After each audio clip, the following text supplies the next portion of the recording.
Hello, I'm Benjamin Rogers, and today I'll be providing a speech on the culture of China. Now, the sister of my grandma, my great aunt, if you would have, visited China over the course of 4 to 6 times for a total of 6 weeks. I recently corresponded with her to get some feedback on what China is and, well, its culture. Now, unfortunately, due to COVID-19, I wasn't actually able to meet up with my great aunt. However, I was able to email her and correspond with her that way.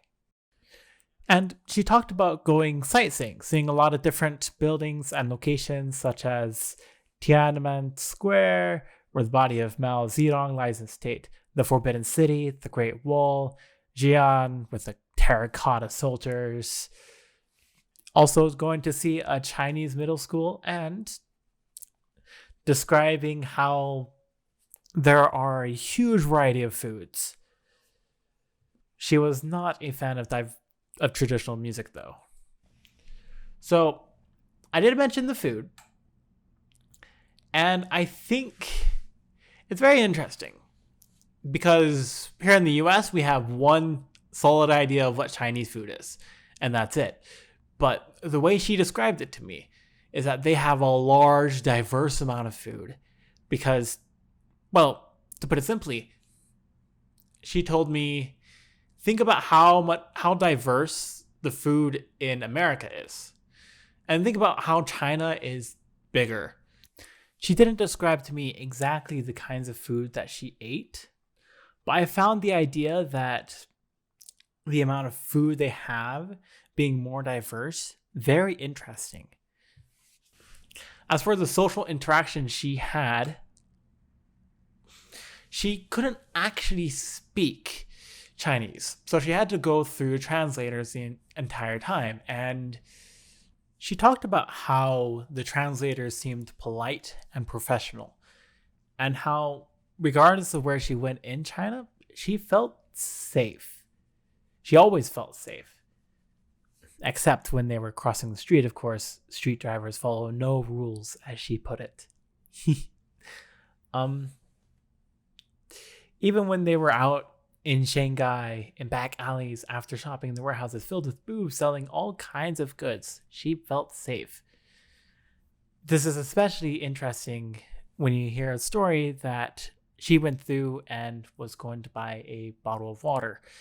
And she picked up a bottle of clear water, went to the store owner, and the store owner mimed the gesture of tipping back a wine glass, telling her that she hadn't picked up a bottle of water, she had picked up a bottle of liquor.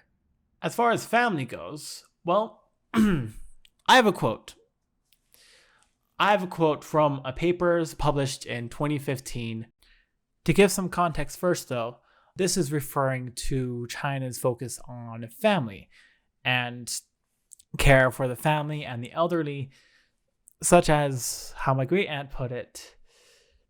They very much value family and caring for the elders.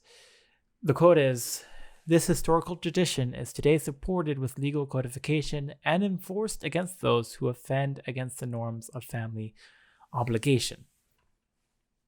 Of course, this goes a little bit deeper than that, even. To quote an article from 2019, as to family responsibility of all ancient virtues in China, filial piety is almost the religious aspect that children owe to their parents, their grandparents, and the elderly.